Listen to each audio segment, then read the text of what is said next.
लटवा news के studio से नवीनतम अपडेट। मेघालय के मुख्यमंत्री कॉनराड के संगमा ने 12 सितंबर को राज्य के कॉलेजों के बीच राष्ट्रीय शिक्षा नीति (NEP) के लिए समग्र समर्थन पर जोर दिया। उन्होंने उल्लेख किया कि अधिकांश शिक्षक, प्राचार्य और छात्र NEP के पक्ष में है, हालांकि प्राथमिक चुनौती नीति के तत्काल कार्यान्वयन में है। संगमा ने NEP को लागू करने में कुछ बाधाओं की ओर इशारा किया। सबसे पहले NEP बहुविषयक विषयों की मांग करता है, जिसके लिए कॉलेजों को नई विभाग स्थापित करने की आवश्यकता होगी।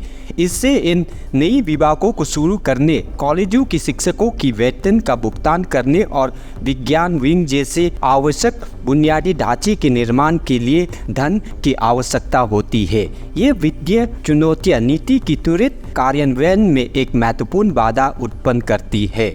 इसके अतिरिक्त मौजूदा 3 वर्षीय पाठ्यक्रम को 4 वर्षीय पाठ्यक्रम में परिवर्तित करने की चुनौती भी है, क्योंकि NEP पाठ्यक्रमों को फिर से परिभाषित करना अनिवार्य करता है। संगमा ने विश्वास जताया कि विश्वविद्यालय, कॉलेज और सरकार के बीच चर्चा के माध्यम से इस चुनौतियों से निपटने के लिए सहमति बनाई जा सकती है।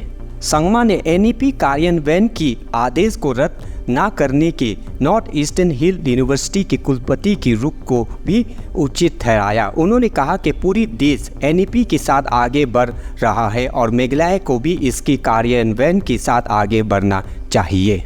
It's not just colleges, even for us, we all would go through the same process.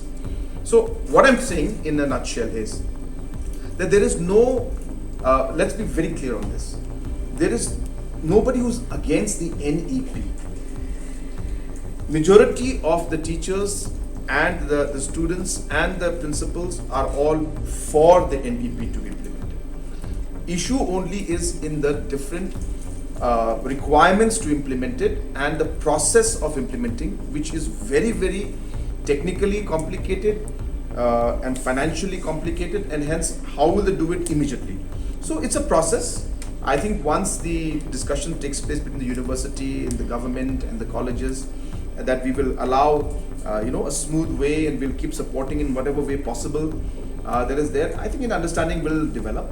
I don't see things so complicated. I don't personally see, as I said, in the decision.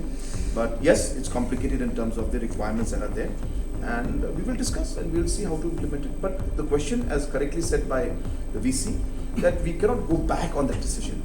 The whole country is moving forward with this. We need to go ahead with this, and the colleges also know that they need to go ahead with this. They are also on board saying that it is good, but challenges are there, and so just let us work together to overcome this challenge. Sir, a section of college teachers. लटवा news के studio से नवीनतम update.